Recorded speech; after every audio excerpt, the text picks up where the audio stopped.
She pretended to be the beggar, then met a college guy who changed everything. The Manhattan skyline glittered against the evening sky, 1,000 lights reflecting on the glossy windows of the Hart Tower, a testament to Richard Hart's tech empire. And somewhere on the 53rd floor, Alina Hart stood by the floor-to-ceiling window of her penthouse, staring at the city below, feeling more trapped than anyone who owned 7 properties across 3 continents had any right to feel. At 24, Alina Hart had everything money could buy and nothing she wanted. Her dark hair was pulled back in a tight ponytail, her face bare of the makeup that usually adorned magazine covers, her expression weary beyond her years. "Miss Hart?" The voice of her personal assistant, Marcus, broke through her thoughts. "Your father's assistant called. He's requesting your presence at tomorrow's board meeting." Alina didn't turn around. "Tell him I'm unavailable." He specifically mentioned the Miyazaki acquisition. "I said I'm unavailable." Her voice was quiet but firm, leaving no room for argument. Marcus hesitated. "And the charity gala tonight?" "Cancel it all." When the door closed behind him, Alina pressed her forehead against the cool glass. For the past 6 years, since her graduation from Wharton with dual degrees in business and fine arts, she'd been the reluctant face of Hart Tech Industries. Richard Hart's brilliant daughter, groomed to take over the empire, paraded at galas, photographed at openings, quoted in business magazines she didn't read. Her phone buzzed again, the 4th time in 10 minutes. Without looking, she knew it was either her father, her publicist, or another tabloid reporter asking for comment on her rumored relationship with the son of a European hotel magnate she'd met exactly once at a charity function. Alina grabbed the device and hurled it across the room. It bounced harmlessly on the plush white sofa. Even her anger was cushioned by luxury. That night, she dreamed of walking through New York unrecognized, anonymous, free. The dream lingered as she woke, a dangerous idea taking root. By morning, it had blossomed into a plan. 3 days later, Alina Hart disappeared. The tabloids went wild. Hart heiress missing, tech billionaire's daughter vanishes. But only Marcus knew the truth. And he had been generously paid for his silence. In a small, deliberately shabby apartment in Brooklyn, Alina examined herself in the mirror, dark circles under her eyes. Authentic, from nights of insomnia. Hair dyed a mousy brown, cut jaggedly by her own inexperienced hands. Clothes from a thrift store, chosen for their forgettable quality. She looked ordinary. It was exhilarating. The plan was simple. For 1 month, she would live as someone else. Someone without wealth or connections. Someone who had to earn their existence. She needed to know if there was more to Alina Hart than the billion-dollar surname and the empire she was destined to inherit. She chose Greenwich Village, near NYU, for her experiment. The vibrant neighborhood was filled with students and artists, people too busy with their own struggles to notice another lost soul. There, she became Lina, a struggling artist trying to make ends meet by selling sketches on the street. Her first day was a disaster. She sat up on a corner with her sketchbook and pencils, but between the cold October wind and her nervousness, she barely made eye contact with passers-by, let alone sold anything. By evening, her hands were stiff, her stomach empty, her pride badly bruised. The second day wasn't much better, nor was the third. By the 4th, she had learned to pitch her voice just right. Not desperate, but hopeful. To make eye contact without seeming threatening. To price her work low enough for impulse purchases. She made $37 that day and felt more accomplished than when she'd closed a multi-million-dollar deal for Hart Tech's Asian expansion. On the 7th day, it rained. Not the gentle, romantic drizzle of movies, but a biting, sideways downpour that soaked through her jacket in minutes. Alina huddled under the inadequate shelter of a shop awning, her sketchbook clutched protectively to her chest, watching pedestrians rush by with umbrellas and purposeful destinations. She was cold, wet, and questioning every life choice that had led to this moment when a voice cut through the drumming of rain on pavement. "You look like you could use this more than me." A paper cup of coffee appeared in her field of vision, steam rising invitingly from its lid. Alina looked up to find a pair of deep brown eyes regarding her with neither pity nor judgment, just a simple human acknowledgement that had become foreign to her world of calculated interactions. He was tall, with dark curly hair dampened by the rain, wearing a worn NYU hoodie and carrying a backpack that looked ready to burst at the seams. handsome in an understated way, with a strong jaw and a small scar above his right eyebrow that somehow made him more interesting. "I'm good," she said automatically, the billionaire's daughter still programmed to decline help. He raised an eyebrow. "No offense, but you don't look good. You look like someone who's one sneeze away from pneumonia." He pushed the cup toward her. "It's just coffee, not a marriage proposal." Against her better judgment, Alina took the cup. The warmth seeped into her cold fingers immediately. "Thank you," she said, taking a cautious sip. Perfect. Just the right amount of cream and sugar. A small luxury she hadn't realized she missed. "I'm Jace," he said, extending his hand. She hesitated before taking it. "Lina." "Just Lina?" "Just Lina," she confirmed, "just like you're just Jace." He grinned, revealing a slight dimple in his left cheek. "Touché. I'm Jace Turner, business major, future entrepreneur, current barista at that coffee shop across the street. Which is why I can tell you, got the better deal than the businessman who paid $6 for it and didn't even wait for it to cool before rushing off to whatever meeting was worth ruining his taste buds for." Despite herself, Alina smiled. "You're observant. Occupational hazard." He nodded toward her sketchbook. "Artist?" "Trying to be." "Can I see?" Another hesitation. Her sketches were personal, raw in a way her carefully curated gallery showings never were. But something in his expression, genuine interest without expectation, made her open the book. Jace studied the urban landscapes and portraits with a focus that surprised her. Most people glanced, made polite noises, and moved on. He actually looked. "These are really good," he said finally. "You capture people when they don't think anyone's watching. Like this one." He pointed to a sketch of an elderly man feeding pigeons. "You can see his whole life in his hands." Alina blinked. That was exactly what she'd tried to convey. Most people don't notice that. "Most people don't notice anything important." Jace shrugged. "They don't see homeless people or street artists. It's easier that way, isn't it? If you don't see something, you don't have to deal with it." "Is that why you're talking to me? Because you want to deal with me?" The words came out sharper than intended, but Jace didn't take offense. "I'm talking to you because you're not invisible. Not to me, anyway." He studied her with those observant eyes. People only look away when they're scared to see themselves. The statement hit Alina with unexpected force. Wasn't that exactly what she was doing? Hiding from herself, from her life? Before she could respond, Jace glanced at his watch. "Shoot, I'm late for class. Financial modeling waits for no man, not even this devastatingly charming one." He grinned again, backing away. "Same spot tomorrow?" Maybe, if it's not raining." "Even if it is." He gave a small salute and jogged across the street, nearly colliding with a taxi in his haste. Alina watched him go, the coffee warming her hands, an unfamiliar feeling warming her chest. For the first time in years, someone had seen her. Not Alina Hart, billionaire heiress, but just Lina, the person beneath the name. She'd planned for this experiment to last a month. But as she sipped the coffee, the best she'd ever tasted, she decided that perhaps she needed more time. Just to be thorough, of course. Just to make sure the results weren't a fluke. It had nothing to do with the possibility of seeing Jace Turner again tomorrow. Nothing at all. True to his word, Jace appeared the next morning with 2 coffee cups. The rain had cleared, leaving behind that peculiar autumn crispness that made New York feel like a movie set. Alina had arrived early, setting up her makeshift art display with more care than usual. "Morning, starving artist," he called out, navigating through the bustling crowd with practiced ease. "1 coffee, extra warm, extra future." Alina accepted the cup, fighting a smile. "Do you bring coffee to all the street vendors, or am I special?" "Definitely special," Jace replied without hesitation. "The guy selling hot dogs down the block is devastated by my betrayal, but I told him it's not him, it's me." He settled beside her on the stone wall where she'd established her spot. "So, did you sell anything yesterday after I left?"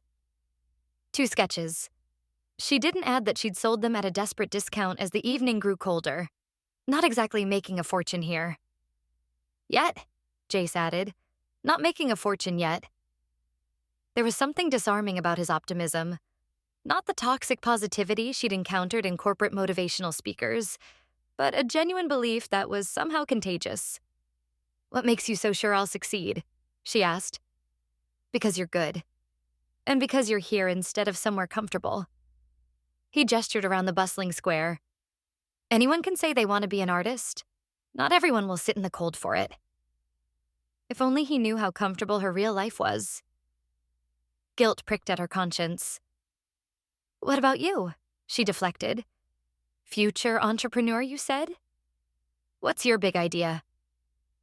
Jace's eyes lit up, and for the next 20 minutes, he outlined his vision for a platform connecting small local businesses with targeted micro-investments from community members. It was actually brilliant. A democratization of venture capital that could revitalize struggling neighborhoods. The problem is seed money, he concluded. No one wants to invest in a startup by a college kid with no track record. You seem to have it all figured out, Alina said, impressed despite herself. At Hart Tech, she reviewed dozens of investment proposals monthly, and most weren't half as well conceived. On paper, sure. Jace shrugged. Reality's messier. I'm working 3 jobs just to cover tuition and rent. The app development is happening in whatever time I can steal between shifts and classes. 3 jobs? Barista mornings, teaching assistant afternoons, food delivery evenings. He grinned. Sleep is for the weak. And for the properly employed, Alina quipped. That too. He glanced at his watch, an analog timepiece that had seen better days. Speaking of which, I should get going. Finance class beckons. But the next day, he lingered longer, and the day after that, longer still. Soon it became a routine.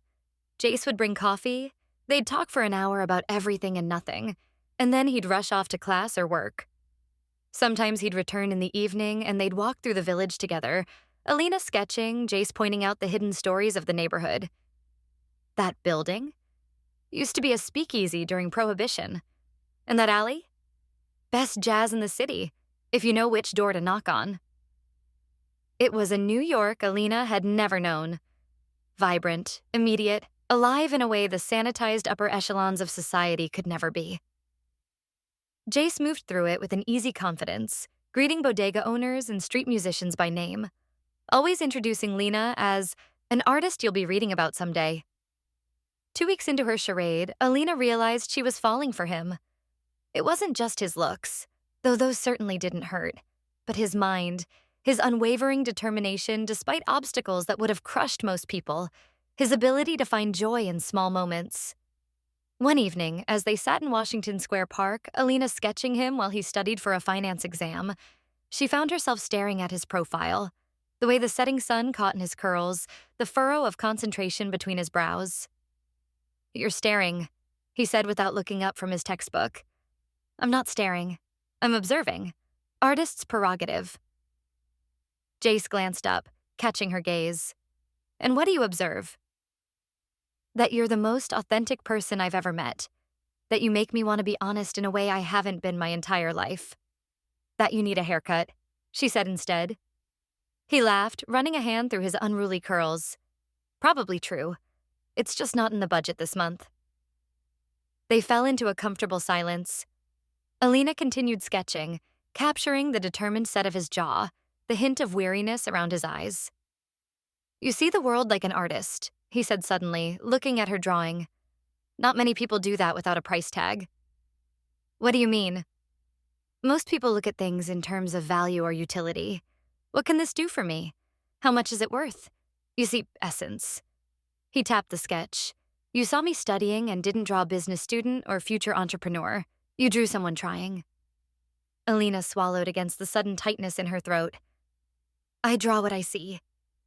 That's rarer than you think. Jace closed his textbook. Hey, I've been meaning to ask, where are you staying? You never mentioned going home. The question caught her off guard. She'd been renting an Airbnb in Brooklyn, but she could hardly tell him that. I'm between places right now. His expression shifted to concern. Lina, are you homeless? No, I'm... What was she exactly? I'm just in a transitional period. That's what people say when they're sleeping on subway cars. I'm not sleeping on subway cars, she protested. I have arrangements. Jace studied her for a long moment. My dorm has an attic space. It's technically against housing rules, but my RA owes me for covering his shift when he had food poisoning. It's not much, but it's warm and has a lock on the door. You're offering me your dorm attic? You barely know me. I know enough. His gaze was steady. You're talented. You're kind. You've never once asked me for money despite obviously needing it. And you laughed at my terrible economics joke yesterday, which shows questionable taste but great character. Alina's mind raced. She should say no. She had a perfectly good apartment in Brooklyn, and besides, getting closer to Jace only complicated her already tangled web of lies. But the thought of continuing this double life, of returning each night to an empty apartment while pretending to struggle, it suddenly seemed unbearably dishonest. Just until I figure things out, she heard herself say. Jace's smile was worth the compromise. Excellent. My roommate's gone for the weekend, so it's perfect timing. Plus, the cafeteria is serving something they claim is lasagna tonight, and you shouldn't miss that culinary adventure. That night, in the cramped but clean attic space of Jace's dormitory, Alina stared at the ceiling and listened to the sounds of campus life below. Music playing, students laughing, the occasional shout or cheer. So different from the insulated silence of her penthouse. She'd texted Marcus, the only person who knew where she was, to bring some of her belongings to a coffee shop near campus. She'd collect them tomorrow and continue the charade a little longer. Just a little longer, she told herself. Just until she was ready to tell Jace the truth. Because she would tell him. Eventually. She had to. In the meantime, she would enjoy this strange, raw freedom. This chance to be valued for herself, not her inheritance. This chance to be with someone who saw the real Alina, even if he didn't know her real name. Over the next week, Alina's life settled into a new rhythm. Days sketching in the village, evenings with Jace, at the library, at free campus events, or just walking the city streets, talking about everything from philosophy to the best pizza in New York. They disagreed vehemently on this vital issue. She learned that Jace had grown up in Ohio, the son of a high school teacher and a nurse, that he'd won a partial scholarship to NYU but worked constantly to cover the remainder, that his dream of creating a micro-investment platform had been born when he watched his parents' neighborhood decline after the local factory closed. Everyone there had a little money to invest, he explained as they shared a dollar slice. Not venture capital money, but enough. And they would have invested in local businesses if there'd been a way to do it safely, efficiently. That's what I want to build, a bridge between community wealth and community needs. In turn, she told him half-truths about her life, that she'd studied art in college, that her relationship with her father was complicated, that she was trying to find her own path outside his shadow. It wasn't until the third week that the charade began to fray at the edges. They were in Jace's dorm room, his roommate out for the evening, watching an old movie on his laptop when a breaking news alert popped up on screen. Hart heiress still missing, father offers 1x1 reward. Alina's heart stopped as her own face stared back at her from the screen. A photo from a charity gala last year, her hair elegantly styled, diamonds at her throat. Jace frowned at the notification.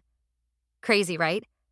Some billionaire's daughter disappeared weeks ago, probably just hiding out in Europe or something. Alina forced a neutral expression. You don't seem very concerned. About some rich girl's tantrum? Not really. He shrugged. When you have that kind of money, disappearing is a luxury. The rest of us just have to deal with our problems. His dismissive tone stung more than it should have. Maybe she has real problems too. Like what? Deciding which mansion to sleep in? Jace snorted. Sorry, but it's hard to sympathize when I'm working 3 jobs to avoid drowning in student debt. You don't know her life, Alina protested, heart pounding. Maybe she feels trapped. Maybe she just wants to be seen as a person, not a bank account. Jace gave her a curious look. That's oddly specific. It's just empathy. She looked away. Not everything is about money.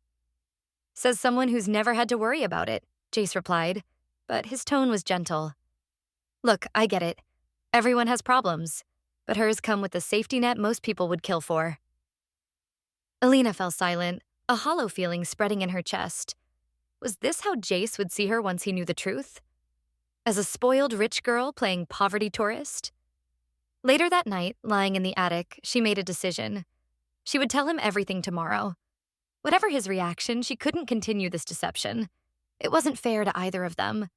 With that resolution, she finally fell into an uneasy sleep, unaware that fate had other plans for their morning conversation.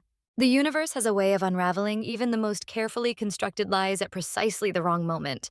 For Alina, that moment came at 2:17 a.m. when she woke to the sound of a message notification on her burner phone. Emergency board meeting called. Your father's blocking the Miyazaki merger unless you return. Marcus. Cursing under her breath, she sat up in the narrow attic bed. The Miyazaki merger had been her project. Months of careful negotiation to acquire the Japanese tech firm's revolutionary battery technology. If it fell through because of her absence, she needed to make some calls. Not from here. Not at this hour when the thin walls would carry every word. She grabbed her bag, the worn backpack that had become part of her disguise, and crept down the attic stairs. The dorm was quiet, most students either asleep or studying behind closed doors.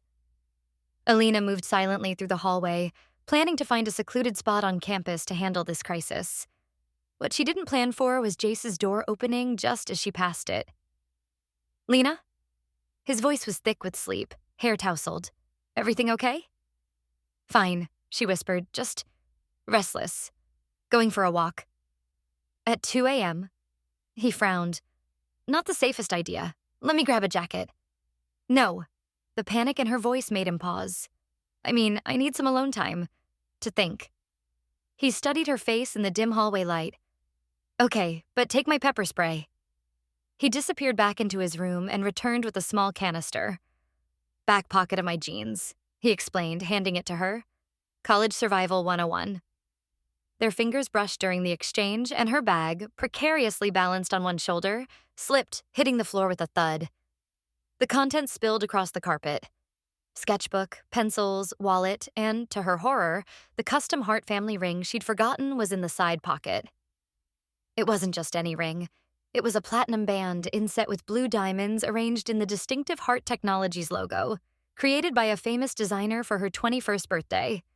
Worth approximately $3 million, unmistakable to anyone who'd ever seen it in the countless photos where it adorned her right hand. Before she could react, Jace bent down to help gather her belongings. His hand closed around the ring before she could stop him. You dropped... He froze, staring at the piece of jewelry glinting in his palm. Even in the dim light, there was no mistaking its value. Lina, what is this? It's nothing, she said quickly, reaching for it. Just a family heirloom. But Jace was already connecting the dots, his expression shifting from confusion to dawning realization. This isn't just any ring.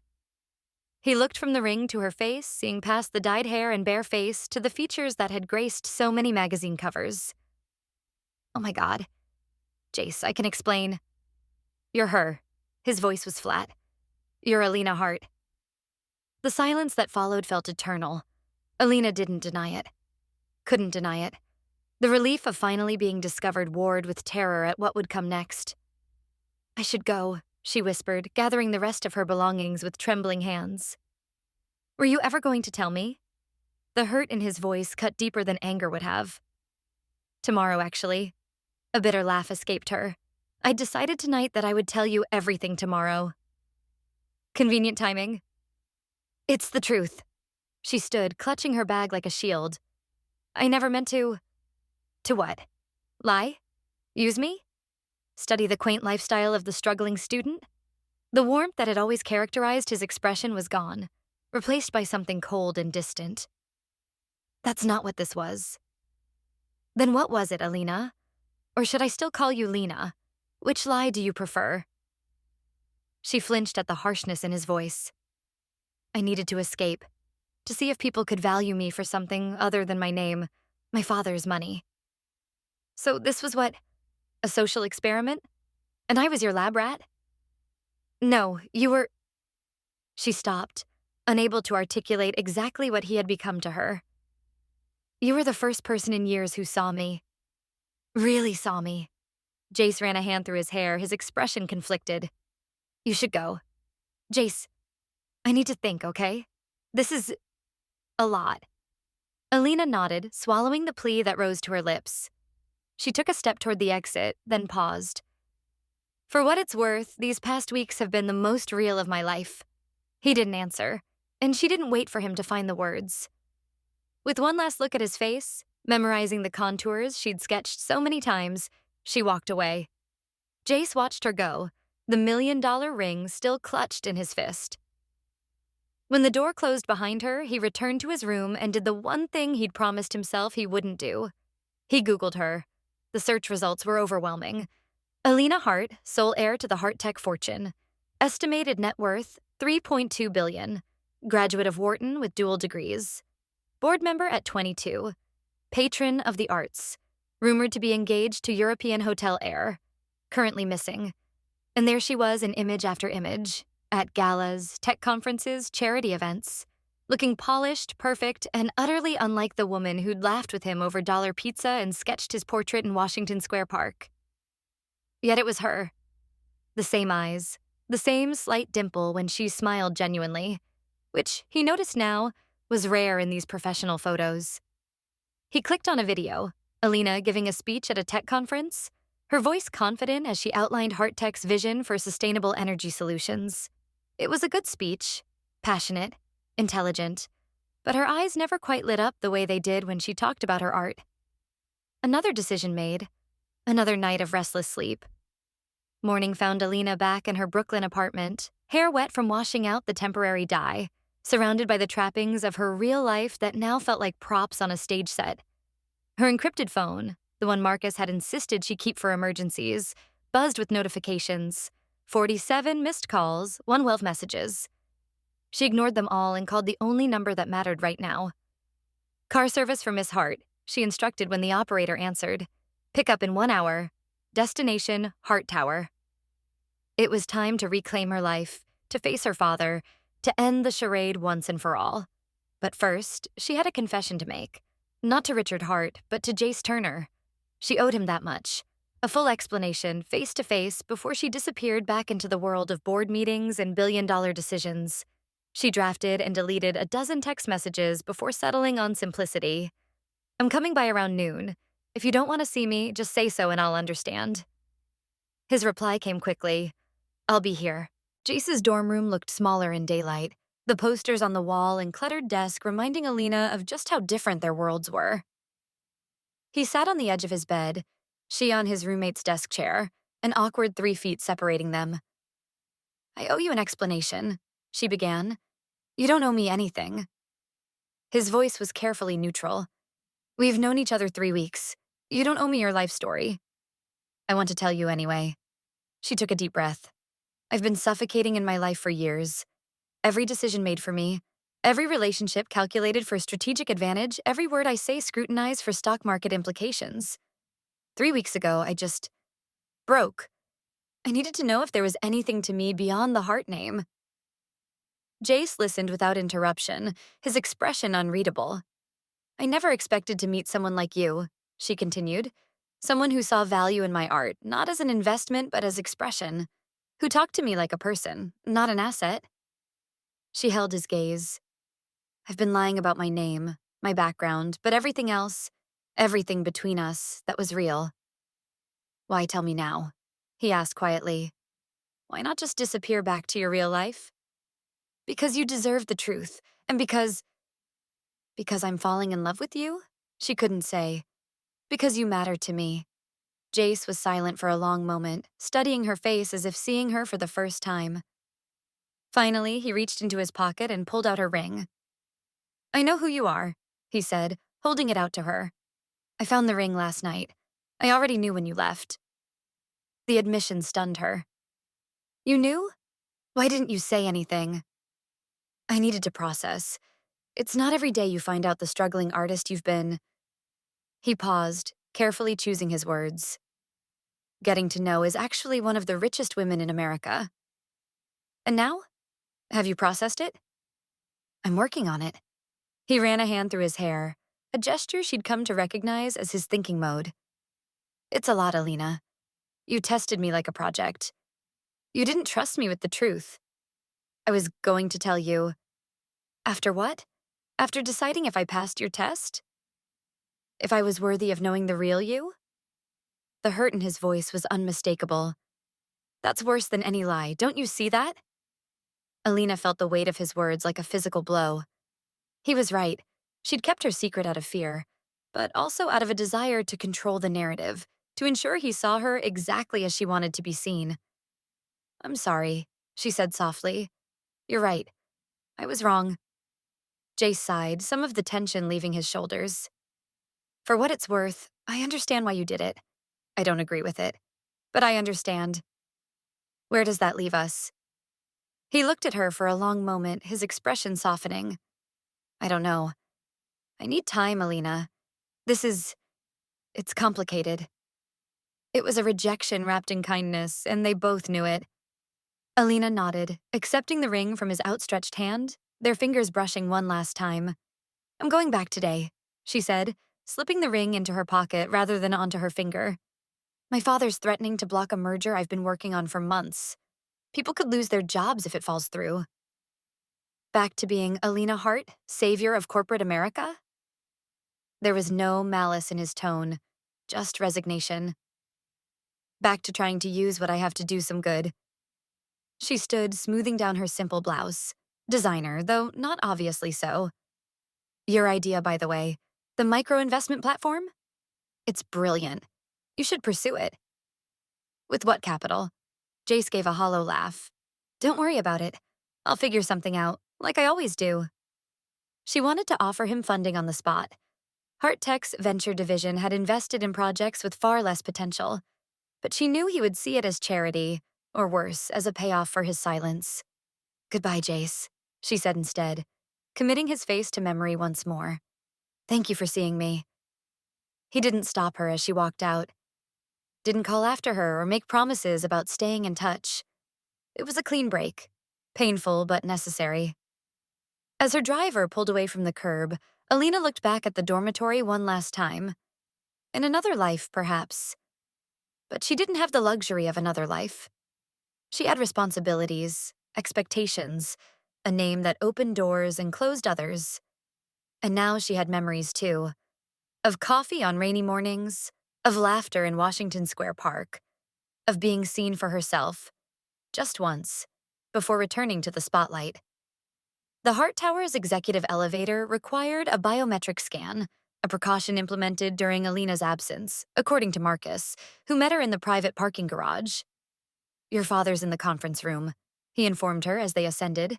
"The entire board is waiting. Let them wait another minute." Alina straightened her shoulders, the weight of her true identity settling back around her like a familiar coat. "I need to know what I'm walking into." Marcus efficiently summarized the situation. Richard Hart had called an emergency board meeting to discuss the Miyazaki merger, using her disappearance as justification to delay the deal she'd spent months structuring. The Japanese executives were threatening to walk. Stock prices were fluctuating. The business news networks were having a field day speculating about internal strife at Hart Tech. And my father's true motivation? "He thinks you're too young to handle an acquisition of this magnitude," Marcus replied with professional neutrality. His words, not mine. Alina's jaw tightened. Of course. It always came back to this. Richard Hart's inability to see his daughter as a capable businesswoman rather than a child playing with his empire. The elevator doors opened directly into the executive floor's reception area. Conversation stopped mid-sentence as heads turned toward her. Alina held her head high, acknowledging the stares with a slight nod as she strode toward the conference room, Marcus a half step behind. She paused before the glass doors, caught a glimpse of her father at the head of the table, silver-haired and imposing. Richard Hart was gesturing emphatically as he addressed the room of suited executives, the veins in his neck visible even from a distance. The resemblance between father and daughter was striking, the same determined jaw, the same penetrating gaze. But where he wielded his presence like a weapon, Alina had learned to wield hers like a precision instrument. Taking a deep breath, she pushed open the doors. The room fell silent immediately. 12 heads turned in unison, expressions ranging from shock to relief to carefully masked calculation. At the far end of the table, Richard Hart froze mid-sentence, his commanding voice cutting off as if someone had hit mute. "Sorry I'm late," Alina said into the silence. "Traffic was terrible." The absurdity of her casual entrance after 3 weeks of disappearance wasn't lost on anyone, but it served its purpose. establishing that she would not be cowed, would not be treated as the prodigal daughter returning in shame. Alina. Her father recovered quickly, professionalism masking whatever emotions churned beneath the surface. How kind of you to join us. I heard you were having some trouble with the Miyazaki deal. She moved to the empty chair at the opposite end of the table, her usual seat, notably kept vacant despite her absence. I thought I should step in before you tanked 2 years of negotiations. A few board members had the grace to look uncomfortable at the open confrontation. Most kept their expressions carefully neutral, watching the power dynamic between father and daughter play out like spectators at a high-stakes tennis match. Richard's jaw tightened almost imperceptibly. We were discussing concerns about the valuation. The valuation we all agreed on last quarter? Alina opened the portfolio Marcus had prepared, scanning the numbers. The valuation that gives us exclusive rights to battery technology that will revolutionize our entire product line? That valuation. Circumstances have changed. Yes, they have. I took a vacation without filing the proper paperwork. She looked directly at her father. But the numbers haven't changed. The technology hasn't changed. The only thing that's changed is your sudden reluctance to let this acquisition proceed under my oversight. The silence that followed was deafening. The other board members glanced between father and daughter, a few shifting uncomfortably in their seats. Finally, Richard Hart did something rare. He smiled. Not the media smile he deployed for press conferences or the strategic smile he used in negotiations, but a genuine expression of pride mingled with exasperation. Well then, he said, since you're back and apparently as stubborn as ever, perhaps you'd like to address the board's concerns about the transitional management structure? And just like that, they were back to business. The prodigal daughter narrative shelved in favor of quarterly projections and integration timelines. Alina stepped seamlessly back into her role, articulating a vision for the merger that had the board nodding in agreement within minutes. 2 hours later, as the meeting adjourned, Richard Hart gestured for his daughter to remain behind. When the last board member had filed out, he closed the door and turned to her, arms crossed. 3 weeks, Alina. No communication, no explanation. Do you have any idea? I left a note with Marcus. Taking some personal time is not an explanation. For the first time, she heard the worry behind his anger. You're not just my daughter. You're the face of this company. Your disappearance triggered security protocols, stock fluctuations. I'm aware.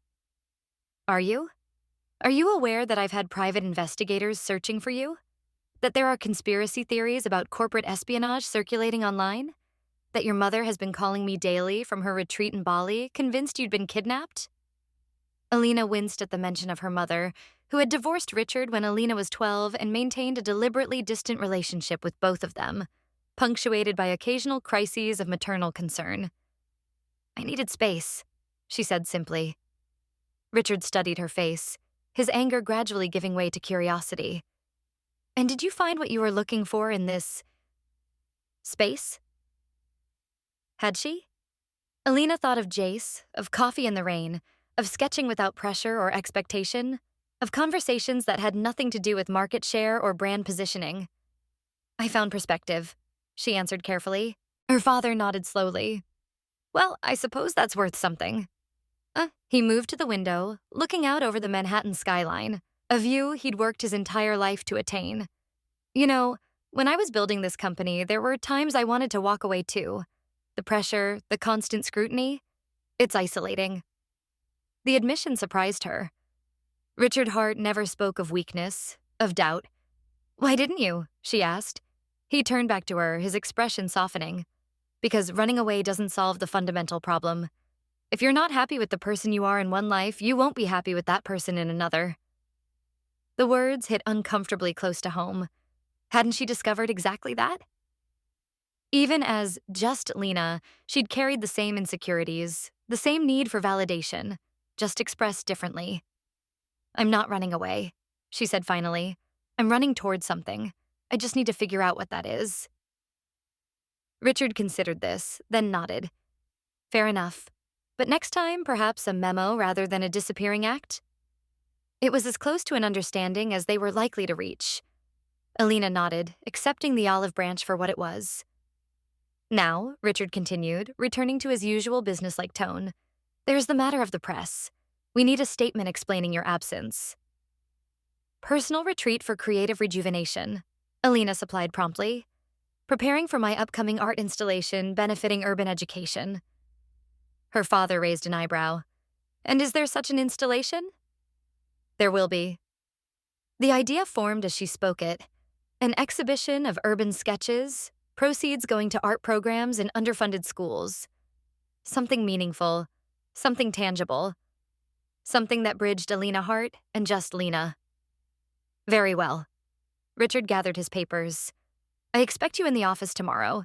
The Miyazaki team arrives at 9 for the final signing. I'll be there. As her father left, Alina remained at the conference table, staring at her reflection in its polished surface. She looked the same as she had 3 weeks ago, and yet everything had changed. She had changed, even if no one else could see it yet. Her phone buzzed, her real phone, restored from the secure vault where Marcus had kept it during her absence. A message from the PR team, already crafting the narrative of her return. Another from her assistant, a list of missed appointments to be rescheduled. A third from Richard. Dinner tonight, 8 p.m. We have more to discuss. She replied to each mechanically, muscle memory taking over as she settled back into the rhythm of her life. But in the brief pauses between messages, her mind returned to a cramped dorm room and the look in Jace's eyes as she'd walked away. You tested me like a project. You didn't trust me. That's worse than any lie. He was right, and that realization hurt more than she'd expected. 2 days later, the Miyazaki merger was finalized. Alina stood beside her father at the press conference, the perfect corporate heiress once more. Hair professionally styled, designer suit impeccable, smile measured for the cameras. Hart Tech's acquisition of Miyazaki Technologies represents more than a business transaction, she told the assembled reporters. It represents our commitment to sustainable innovation, to creating technology that serves humanity rather than the other way around. The words were true, yet rehearsed. That evening, alone in her penthouse, Alina found herself staring at her sketchbook, the same one that had accompanied her during her time as Lina. She flipped through the pages, past city scenes and anonymous faces, until she reached the sketches of Jace. Jace was studying in the park, brow furrowed in concentration. Jace laughing, head thrown back, that single dimple appearing. Jace is asleep on the library couch, textbook fallen to the floor, vulnerability in the soft lines of his face. She traced the images with her fingertips, memories accompanying each stroke of the pencil on paper. The truth was, she missed him. Not just the idea of him or what he represented, but him specifically. His kindness, his determination, his way of seeing the world. Before she could talk herself out of it, she picked up her phone and typed a message. I'm sorry for lying to you. I understand why you walked away. I just wanted you to know that meeting you changed everything for me. She hesitated, then added, P.S. Check your university email tomorrow. There's something coming you might want to see. She hit send before she could reconsider, then turned to her laptop and pulled up the Hart Tech Ventures investment portal. As a board member, she had discretionary authority over a certain allocation of funds, typically reserved for promising startups in their established focus areas. Tonight, she would be expanding those focus areas to include community micro-investment platforms. By morning, Jace Turner would receive an official email from Hart Tech Ventures expressing interest in his startup concept. The funding offer, $250,000 in seed money with minimal strings attached, would come from the corporation, not from Alina personally. His idea would be evaluated on its own merits by investment professionals who had no idea of his connection to the boss's daughter. It wasn't a grand gesture of love or a billionaire's way of buying affection. It was simply the right thing to do, connecting a genuinely innovative idea with the resources to make it a reality. If he rejected the offer because of its source, she would understand. But she hoped he wouldn't. Maybe this was what her father had been trying to tell her, that running away from privilege wasn't the answer. Using it responsibly might be. With that thought, Alina closed her sketchbook and turned toward the windows. The New York skyline glittered back at her, no longer a prison but a perspective. One view among many of a city filled with stories, with people like Jace who were fighting to make their mark. Tomorrow, she would launch the urban art initiative she'd impulsively promised her father. She would invite artists from every borough, not the established names who typically dominated such events, but the street artists, the unknowns, the ones whose talent deserved recognition beyond tourist dollars in a hat. She couldn't live as just Lina anymore, but she could bring Lina's perspective to Alina Hart's world. It wasn't a perfect solution, but it was a start. As for Jace, well, that chapter might be closed, but she was learning that endings were often just beginnings in disguise. 3 months passed in a blur of board meetings, merger integrations, and the most successful art exhibition of Alina's career. Urban Perspectives, featuring work from 20 previously unknown street artists alongside her own sketches from her time as Lina, had drawn critical acclaim and raised over $500,000 for arts education. She hadn't heard from Jace, not after her text, not after the investment offer from Hart Tech Ventures. She'd checked the internal system once, a moment of weakness, and discovered that he had neither accepted nor rejected the offer. The file remained in pending status, untouched. It was a clear message. He wanted nothing to do with her or her money. She respected his decision, even as it stung. Life went on. She threw herself into her work with renewed purpose, using her position to champion sustainable technologies and ethical business practices. The press dubbed it her quarter-life awakening, a convenient narrative that contained just enough truth to be believable without revealing the real catalyst for her transformation. On a crisp Saturday morning in January, Alina sat in her favorite coffee shop in the village, a small, independently owned place she'd discovered during her time as Lina. She came here sometimes, a reminder of simpler days, though she now arrived in a chauffeur-driven car instead of on foot, and the baristas recognized her as the Hart heiress rather than the struggling artist. She was reviewing the preliminary designs for Hart Tech's new affordable housing initiative when a shadow fell across her table. "Is the seat taken?" Alina looked up, coffee cup halfway to her lips, and nearly dropped it. Jace Turner stood before her, looking much the same as she remembered, perhaps a bit more rested, his clothes slightly less worn. His expression was unreadable, halfway between caution and determination. "It's all yours," she managed, gesturing to the empty chair across from her. He sat, placing a folder on the table between them. "I've been practicing what to say for weeks, but now that I'm here, I'm drawing a blank." "You could start with hello," she suggested gently. A small smile curved his lips. "Hello, Alina." "Hello, Jace." She closed her laptop, giving him her full attention. "This is unexpected, for both of us." He tapped the folder nervously. "I got your text, and the investment offer. I gathered you weren't interested." "I didn't say that." He leaned forward. "I needed time to think, to make sure I wasn't making decisions based on complicated emotions." "And have you decided?" Jace opened the folder, revealing a stack of documents. Business plans, market analyses, and financial projections. "I'm accepting the offer, but with modifications. I want Hart Tech as a minority investor only. I've secured additional funding from 3 other sources, including a grant from NYU's entrepreneurship program." Alina blinked in surprise. "That's impressive. Most startups would kill for Hart Tech to be their primary backer." "I'm not like most startups." His eyes held hers. "I want to build this my way, prove it can work without being swallowed by a corporate giant, even a well-intentioned one." She understood immediately what he wasn't saying. He needed this to be his achievement, not a billionaire's pet project, or worse, a consolation prize for their failed connection. "I respect that," she said sincerely. "I'll have our investment team review the modified terms." "Thank you." He hesitated, then added, "That's not the only reason I came here today." "Oh? I saw your exhibition, Urban Perspectives." His expression softened. "You included my portrait, the one from Washington Square Park." Alina felt heat rise to her cheeks. She had indeed included that sketch, Jace studying, autumn light filtering through the trees above him, though she'd labeled it simply student in the catalog. "It was one of my better works," she said carefully. "It was strange seeing myself through your eyes." He ran a hand through his hair, that familiar nervous gesture. "Made me realize I might have judged you too harshly." "You had every right to be angry." "Angry, yes, but not dismissive." He met her gaze directly. "You lied about your name, your background. but you also gave me the one thing no investor did: belief. You saw something in my idea when I was just a sleep-deprived student with a PowerPoint presentation. Because it's a good idea, Jace. It deserves to exist. So does your art. He nodded toward her sketchbook, peeking out from beneath her laptop. The real art, not the gallery, shows your father probably arranged. The observation was uncomfortably accurate. Richard Hart had indeed opened doors for her early exhibitions, though her recent success had been earned on merit.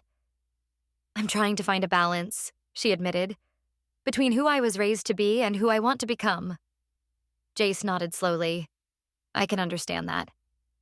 He paused, seeming to debate his next words. I've been thinking about what you said that last day, about everything between us being real, despite the lie. Alina's heart quickened, but she kept her expression neutral. And I think maybe you were right. He reached across the table, not quite touching her hand, but close enough that she could feel the warmth of his skin. I'm not saying we can just pick up where we left off. There's a lot of complication between us, to put it mildly. But maybe we could start over.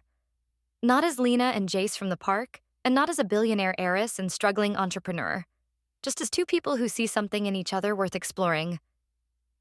Alina studied his face, looking for signs of hesitation or ulterior motive. She found only the same honest directness that had drawn her to him in the first place. I'd like that, she said softly. He smiled then, a real smile that reached his eyes and produced that single dimple she'd sketched so many times. Good, that's good. An awkward silence fell between them, 3 months of distance and a lifetime of different experiences, creating a gap neither quite knew how to bridge. So, she ventured finally, how's the startup coming along? It was the right question. Jace's eyes lit up as he began describing the progress he'd made. The prototype platform, the pilot program he was planning for a neighborhood in Brooklyn, the team of fellow students he'd assembled. His passion was contagious, his vision clear and compelling. What about you? He asked eventually. Besides becoming the darling of the art world and corporate America simultaneously? Just trying to use what I have to do some good. She smiled wryly. Turns out running away from privilege isn't the answer. Using it responsibly might be. Sounds familiar, he teased. I think a wise woman once said something similar to me. They talked for hours, the awkwardness gradually giving way to the easy rapport they'd once shared. Different now. More honest, more grounded in reality, but genuine nonetheless. When Alina's phone buzzed with a reminder about a dinner meeting, they both seemed surprised to discover the afternoon had slipped away. I should go, she said reluctantly. Board dinner with potential investors. Jace nodded, gathering his documents. And I have a team meeting for the app development. They stood simultaneously, hesitating in that peculiar moment when a conversation ends, but neither party quite knows how to conclude it. In movies, this would be the time for a passionate kiss or a dramatic promise. In reality, it was messier, more uncertain. I'm glad you came today, Alina said finally. Me too. Jace extended his hand. Not for a kiss or an embrace, but for a handshake, a business-like gesture that nonetheless felt significant. Maybe we both needed to learn something. She took his hand, the contact brief but warm. Sometimes the richest people aren't the ones with money, she said softly. They're the ones with the truth. He smiled at that, recognizing his own words from their first meeting. Touché, Ms. Hart. As they parted ways outside the coffee shop, Alina to her waiting car, Jace toward the subway, neither made promises about calling or meeting again. They didn't need to. Something had shifted between them today, a foundation laid for whatever might come next. It wasn't a fairy tale ending with swelling music and declarations of love. It was something rarer and more valuable, a beginning based on mutual respect and honest recognition of their differences and similarities alike. Alina watched Jace disappear into the crowd, a strange peace settling over her. For the first time in her life, she felt neither defined by her wealth nor constrained by it. She was simply herself. Complex, flawed, privileged, and at last, authentic. As her car pulled away from the curb, she opened her sketchbook to a fresh page. The city flowed past her window, not a backdrop for her life, but a living tapestry of stories intersecting with her own. She began to draw, capturing not what she saw, but what she felt. Possibility. The lie that had brought her and Jace together had been shattered, but from its pieces, something new was emerging. Something real. Something true. Something that neither billions nor poverty could create or destroy. Something that money couldn't buy. The pilot launch of Community Invest, Jace's micro-investment platform, took place in a community center in Brooklyn. Local business owners mingled with neighborhood residents, tech journalists, and a select group of venture capitalists curious about this new model of community-driven investment. In the corner, slightly apart from the crowd, stood Alina Hart. Not as an investor or a billionaire heiress, but as a guest, invited personally by the founder, who was currently demonstrating the platform's interface to an enthusiastic group of potential users. Jace caught her eye across the room and smiled. That genuine smile that still made her heart skip. They hadn't rushed into anything these past months. No dramatic reconciliation, no fairy tale romance. Instead, they'd built something more valuable. A friendship based on honesty, punctuated by coffee meetups, occasional text exchanges, and a deepening appreciation for each other's worlds. Sometimes he would accompany her to the small gallery where she now showcased unknown artists alongside her own work. Sometimes she would visit the startup incubator where his team was developing their platform. Two different lives occasionally intersecting, enriching each other without trying to merge completely. As the presentation concluded and the crowd dispersed into networking groups, Jace made his way over to her. "What did you think?" he asked, the slight nervousness in his voice revealing how much her opinion still mattered. "It's brilliant," she said honestly. "Even better than your original concept. The way you've integrated the community feedback features, that's going to make all the difference." Relief and pride washed over his face. "We launch in 3 neighborhoods next month. If the metrics hold, we could be in 10 cities by year's end." "I have no doubt you'll get there." She meant it. In these months of cautious reconnection, she'd seen firsthand his relentless work ethic, his genuine commitment to the communities his platform would serve. A comfortable silence fell between them, the kind that had become familiar in their new dynamic, neither rushing to fill it with words, simply existing in the same space for a moment. "I have something for you," Alina said finally, reaching into her bag. She pulled out a small wrapped package. A launch day gift. Jace unwrapped it carefully to reveal a framed sketch, the very first one she'd done of him, that rainy day when he'd brought her coffee. In the drawing, he was looking slightly away, profile illuminated by gray daylight, expression thoughtful yet determined. "You kept this," he said softly, running a finger along the frame's edge. "It reminds me of something important." Alina met his gaze. "That who we are isn't defined by what we have, but by what we see in each other." Jace studied the drawing for a moment longer, then looked up at her with an expression that made her breath catch. Part gratitude, part something deeper she wasn't quite ready to name. "Thank you." He set the frame down carefully and, after a moment's hesitation, took her hand. Not a businesslike handshake this time, but a gentle intertwining of fingers. "For seeing me." "Thank you for seeing me too," she replied, "even when I was hiding." Around them, the event continued. Potential investors discussing terms, community members exploring the platform, the future unfolding in real time. But in that moment, for Alina and Jace, there was only this. 2 people who had found each other across worlds, who had learned that authentic connection was the rarest wealth of all. No dramatic declarations, no promises of forever. Just 2 hands joined in the present moment, and the quiet acknowledgement that sometimes the most valuable things come disguised as something else entirely. A billionaire pretending to be a beggar, a chance encounter in the rain, a truth emerging from a lie. Sometimes the greatest fortunes are the ones you never knew you were seeking until they find you.